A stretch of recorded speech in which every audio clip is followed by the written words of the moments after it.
Hello दोस्तों, welcome back to my channel. अगर आपने अभी तक मेरे चैनल को सब्सक्राइब नहीं किया है तो जल्दी से मेरे चैनल को सब्सक्राइब कर दें। एपिसोड 7 के शुरुआत में यान और हीजू जब वापस आते हैं तो ये दोनों ही बहुत ज्यादा ऑकवर्ड महसूस कर रहे होते हैं। सेवन जब इन दोनों से पूछते हैं कि क्या आप दोनों किसी अच्छी जगह पर गए थे तो ये दोनों बहुत लाउडली इनकार कर देते हैं और हीजू साथ ही एक्सप्लेन करने लगती है कि यान कुछ देर ताजा हवा में रहना चाह रहा था, इसलिए हम बस लॉन्ग ड्राइव के लिए गए थे। यान हीजू से कहता है कि तुम थक गई होगी इसलिए तुम्हें आराम करना चाहिए। सुनते ही हीजू जल्दी से अपने रूम में चली जाती है क्योंकि वो बहुत ऑकवर्ड महसूस कर रही होती है। हीजू सो नहीं पा रही होती क्योंकि इसे बार बार इसी मोमेंट के फ्लैशबैक्स आ रहे होते हैं। हीजू खुद को कन्विंस करने की कोशिश कर रही होती है कि कोई बड़ी बात नहीं है, लेकिन इसके बावजूद हीजू बहुत ज्यादा एम्बैरेस महसूस कर रही होती है और बार बार खुद से कही जा रही होती है कि आखिर मैंने ऐसा क्यों किया। दूसरी तरफ यान को दिखाया जाता है जो बहुत खुश दिखाई दे रहा होता है। अब यान हीजू से मिलने के लिए इसके पास आता है। ये हीजू को आवाज देता है। हीजू यही सोच रही होती है कि इस टाइम यान यहाँ पर क्या कर रहा है। जब इसे कोई भी जवाब सुनाई नहीं देता तो यान मुस्कुराकर यहाँ से वापस चला जाता है। हीजू खुद से कहती कि क्या मैं पागल हो गई हूँ, मेरा दिल इतनी जोर से क्यों धड़क रहा है। अगली सुबह हीजू बहुत आराम आराम से अपने रूम से बाहर आ रही होती क्योंकि ये यान के साथ इंटरेक्ट करना नहीं चाह रही होती। इतने में यान जो कि यहाँ पर आ रहा होता है इससे पूछता है कि तुम क्या कर रही हो। हीजू यान की आवाज सुनकर बहुत शॉक हो जाती है। ये स्टेप मिस कर देती जिसकी वजह से गिरने वाली होती है, लेकिन यान हीजू को गिरने से बचा लेता है। हीजू तो यान को देखकर शॉक में ही चली गई होती है। यान हीजू से पूछता है कि क्या तुम इतने सुबह काम पर जा रही हो। तो हीजू यान को जल्दी से पीछे करती है और कहने लगती है कि हाँ मैं काम पर जा रही हूँ। बस यही कहते हुए हीजू जल्दी से काम के लिए भाग जाती है। यान हीजू को इस तरह से देखकर हंस रहा होता है। आज हीजू चर्च आकर फादर से कहती है कि क्या आप मुझ पर एक्सोर्सिज्म कर सकते हैं। असल में पुराने टाइम में ये तब किया जाता था जब लोग ये बिलीव करते थे कि किसी आत्मा ने इंसान को अपने वश में कर लिया है। हीजू फादर से कह रही होती है कि मुझे लगता है कि मैं पोजेस्ड हो गई हूँ। हीजू बार बार ना चाहते हुए उसी बारे में सोचे जा रही होती है। फादर तो इसकी बातें सुनकर बहुत ही ज्यादा हैरान हो रहे होते हैं कि आखिर ये कह क्या रही है। हीजू जब बाहर आती है तो प्रेसिडेंट मैन भी यहीं आ रहे होते हैं। ये हीजू को यहाँ पर देखकर हैरान होते हैं कि तुम तो रिलीजियस नहीं हो तो फिर तुम यहाँ क्या कर रही हो। लेकिन हीजू इस बात का कोई भी क्लियर जवाब नहीं देती। तो प्रेसिडेंट मैन कहते हैं कि तुम यहीं पर इंतजार करो, मैं बस अभी आता हूँ। प्रेसिडेंट मैन के जाने के बाद हीजू को यान की कॉल आ जाती है जो कि इसे कहता है कि क्या तुम फ्री हो, हमें वेडिंग के बारे में प्लानिंग करनी है। हीजू कहती है कि ठीक है मैं आ जाती हूँ। इतने में ही प्रेसिडेंट मैन हीजू से कहते हैं कि हमें चलना चाहिए। यान प्रेसिडेंट मैन की आवाज सुन लेता है और ये सुनकर यान को बिल्कुल भी अच्छा नहीं लगता। हीजू यान से कहती है कि मैं तुम्हें बाद में कॉल करती हूँ। हीजू प्रेसिडेंट मैन से कहती है कि क्या आपको भी ड्राइविंग अच्छी लगती है। प्रेसिडेंट मैन कहते हैं कि तुम मुझसे ये अचानक क्यों पूछ रही हो। हीजू कहती है कि प्रिंस यान को ड्राइविंग बहुत पसंद है। वो ड्राइव करते हुए ऐसे मुस्कुराता है जैसे वो उड़ रहा है। कई दफा तो वो मुझे बहुत चाइल्डिश लगता है। ये कहते हुए हीजू बहुत मुस्कुरा रही होती है और यान के बारे में ये सब सुनकर प्रेसिडेंट मैन को अच्छा नहीं लग रहा होता। प्रेसिडेंट मैन कहते हैं कि तुम्हें इस शादी को लेकर अपनी फीलिंग्स अटैच नहीं करनी चाहिए वरना डिवोर्स के टाइम पर तुम्हें ही मुश्किल होगी। हीजू कहती है कि मैं बेवकूफ नहीं हूँ, ये कहकर यहाँ से चली जाती है। दूसरी तरफ यान किंग ई से मिलने के लिए आता है जो कि इसकी शादी की डेट डिसाइड कर रहा होता है और इससे पूछता है कि ये डेट कैसी रहेगी। लेकिन यान एक दूसरी डेट डिसाइड करता है जिस पर किंग ई पूछता है कि इसकी कोई खास वजह है। तो यान कहता है कि हमें थोड़ा सा टाइम चाहिए। किंग ई कहता है कि फिर मैं भी यही डेट चूज करूंगा। ये कहकर ये अपनी स्टंप लगा देता है और 3 जुलाई इनकी शादी की डेट डिसाइड हो जाती है। आज हीजू ने तेजू को मिलने के लिए बुलाया होता है और ये अपनी शादी की वजह से कैसल ब्यूटी तेजू के हवाले कर रही होती है और इसे कहती है कि अगर बिजनेस को कोई भी नुकसान हुआ तो मैं तुम्हें मार दूंगी। तेजू को तो यकीन ही नहीं आ रहा होता कि हीजू इसके लिए मान गई है। वापस जाते हुए तेजू कहती है कि आपके पास इससे बेहतर ऑप्शन थे तो फिर आपने कैसल ब्यूटी तेजू के हवाले क्यों कर दिया है। हीजू कहती है कि जब तेजू फेल हो जाएगा तभी तो डैड और बाकी सबको मालूम होगा कि मेरे अलावा कैसल ब्यूटी को कोई डिजर्व नहीं करता। आज यान ने हीजू को वेडिंग ड्रेसेस डिसाइड करने के लिए बुलाया होता है। अब जब यान और हीजू को उनके ड्रेसेस ट्राई करवाए जा रहे होते हैं तो यान हीजू को देखे जा रहा होता है। ये हीजू के पास आता है तो हीजू इससे पूछती है कि क्या हुआ है। तो यान इसको कहता है कि तुम हिलना नहीं। ये कहकर यान हीजू के बाल ठीक करता है तो हीजू ब्लश करने लगती है। तो कोर्ट लेडी पूछती है कि क्या आपकी तबीयत खराब है। हीजू जल्दी से इसके पास आ जाते हैं कि क्या हम डॉक्टर को कॉल करें, लेकिन हीजू जल्दी से मना करती हुई कहती है कि मुझे बस गर्मी लग रही है। हीजू पूछने लगती है कि और वेडिंग प्लान्स में क्या है। तो यान बताता है कि कल आपके घर पर डिनर है। हीजू ये सुनकर बहुत ज्यादा शॉक हो जाती है। तो यान कहता है कि ये तो रिवाज है कि शादी से पहले दोनों फैमिलीज मिलती हैं। हीजू हीजू को इशारा करती है तो हीजू कहती है कि चेयरमैन ने इस मीटिंग को कंफर्म कर दिया है। आज यान रॉयल फैमिली की तरफ से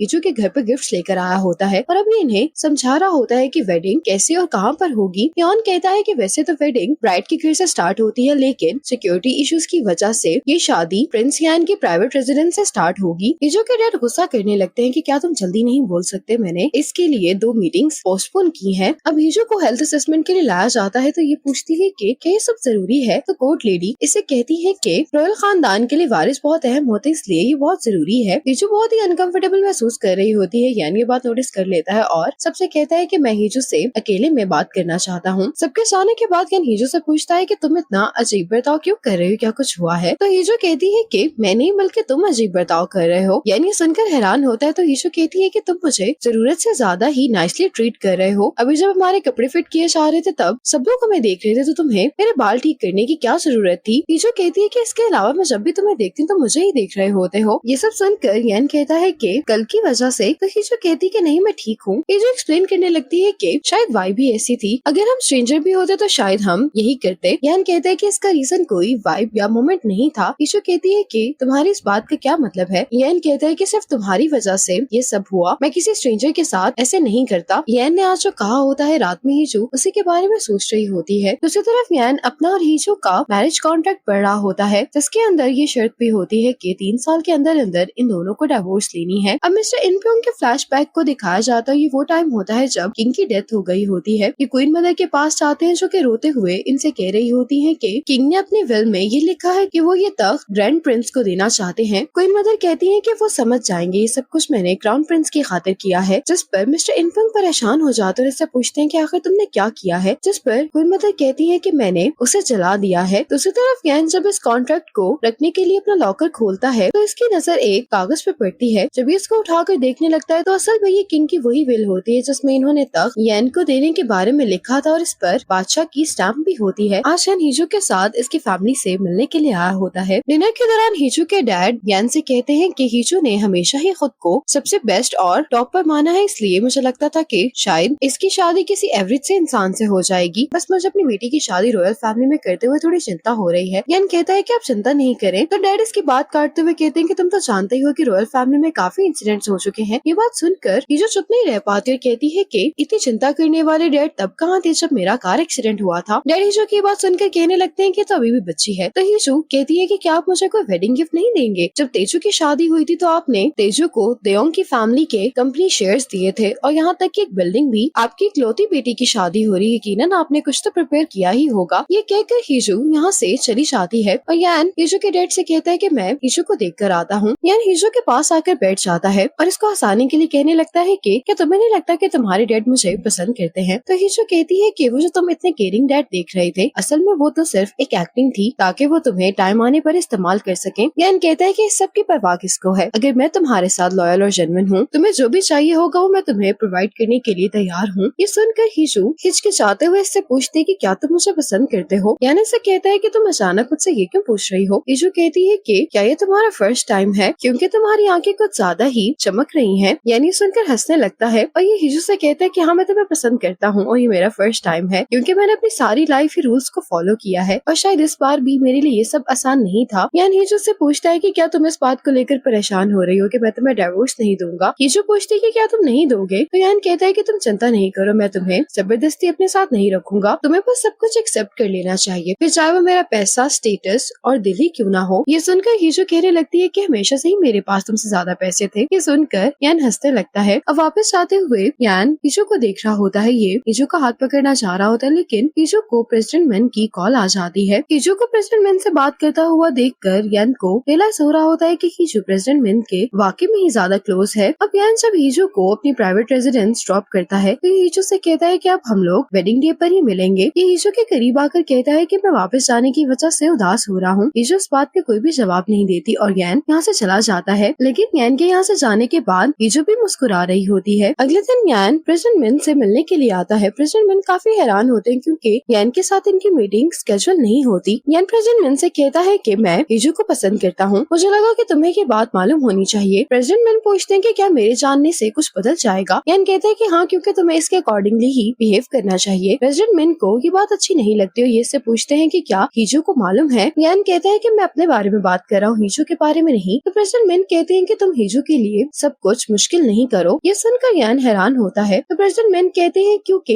हीजो तुमसे ये नहीं चाहती। यहाँ से वापस जाते हुए यान हीजो को मैसेज कर रहा होता है कि तुम खाना खाना नहीं भूलना। तो ये यहाँ पर हीजो के कुछ एड्स देख रहा होता है जिन्हें देखकर ये मुस्कुराने लगता है। कहता है कि हीजो तो हर जगह है। लेकिन यान ये देखकर हैरान हैरान होता है और योन से पूछता है कि हीजू के पोस्टर्स को उतारा क्यों जा रहा है। तो योन कहता है कि क्या आपको नहीं पता रॉयल हाइनेस इस तरह की पर्सनल प्रमोशंस नहीं कर सकती। और साथ में यान हीजू को ये भी मैसेज करता है कि तुमने वो एड अभी से क्यों उतरवा दी, अभी क्योंकि तुम पैसे कमा सकती हो तो कमाओ। ये मैसेज पढ़ने के बाद हीजू मुस्कुराने लगती है। आज यान और हीजू की शादी का दिन होता है। तैयार होते हुए यान योन से पूछता है कि हीजू कहाँ पर है। तो गोल्ड लेडी यान को रिमाइंड करवाती है कि अब तुम्हें हीजू को प्रॉपर्ली बुलाना चाहिए। तो यान फिर योन से पूछता है कि मेरी वाइफ कहाँ पर है, और सिर्फ ये कहकर ही यान बहुत खुश हो रहा होता है। दूसरी तरफ हीजू आज बहुत ही ज्यादा खुश होती है कि आज ये पैलेस में रेड पहन सकती है और कोई इसे कुछ कह भी नहीं सकता। अब हीजू तैयार होकर बाहर आ जाती है। सभी देखकर बहुत हैरान हो रहे होते हैं कि हीजू बहुत ही प्यारी लग रही होती है। अब यान भी वेडिंग हॉल आ जाता है। फाइनली यान और हीजू की शादी स्टार्ट हो जाती है। वेडिंग सेरेमनी पूरी होते ही यान और हीजू पब्लिक में आते हैं, जो इन दोनों का बाहर इंतजार कर रही होती है। सभी लोग इन दोनों की शादी पर बहुत खुश दिखाई दे रहे होते हैं। हीजू तो कुछ ज्यादा ही खुश होती है क्योंकि आज से स्पेशल लाइमलाइट मिल रही होती है। दूसरी तरफ हीजू और यान को न्यूज में देखकर प्रेसिडेंट मैन को बहुत गुस्सा आ रहा होता है। ये बात क्वीन मदर भी साथ बैठी नोटिस कर रही होती है। क्वीन मदर कहती है कि मैंने तुम्हें इसीलिए अपनी वोट की पावर इस्तेमाल करने के लिए कहा था, क्योंकि जिस चीज को हम दबाने की कोशिश करते हैं कई दफा वो इतनी अनएक्सपेक्टेड तरीके से सामने आती है जिससे हम खुद भी शॉक हो जाते हैं। यान और हीजू पैलेस वापस आ गए होते हैं। यान हीजू को कंग्रेचुलेशंस कहता है कि फाइनली तुम स्टेटस हासिल करने में कामयाब हो गई हो। ये सुनकर हीजू मुस्कुराने लगती है। इसके बाद यान और हीजू किंकी से मिलने के लिए आते हैं। प्रेसिडेंट मैन हीजू और यान को कैबिनेट की तरफ से कंग्रेचुलेशंस कह रहा होता है, लेकिन ये कहना ही इसके लिए बहुत मुश्किल हो रहा होता है। जैसे ही हीजू प्रेसिडेंट मैन को थैंक्स बोलने वाली होती है तो इसको खांसी आना शुरू हो जाती है। यान हीजू को इस तरह से देखकर परेशान हो रहा होता है। इससे पूछता है कि क्या तुम ठीक हो, लेकिन हीजू की हालत खराब हो रही होती है और ये अचानक यहाँ पर बेहोश हो जाती है। ये देखकर यान बहुत ज्यादा शॉक और परेशान हो जाता है और ये बार बार हीजू का नाम लेकर इसको जगाने की कोशिश कर रहा होता है। इसी मोमेंट पर एपिसोड 7 खत्म हो जाती है।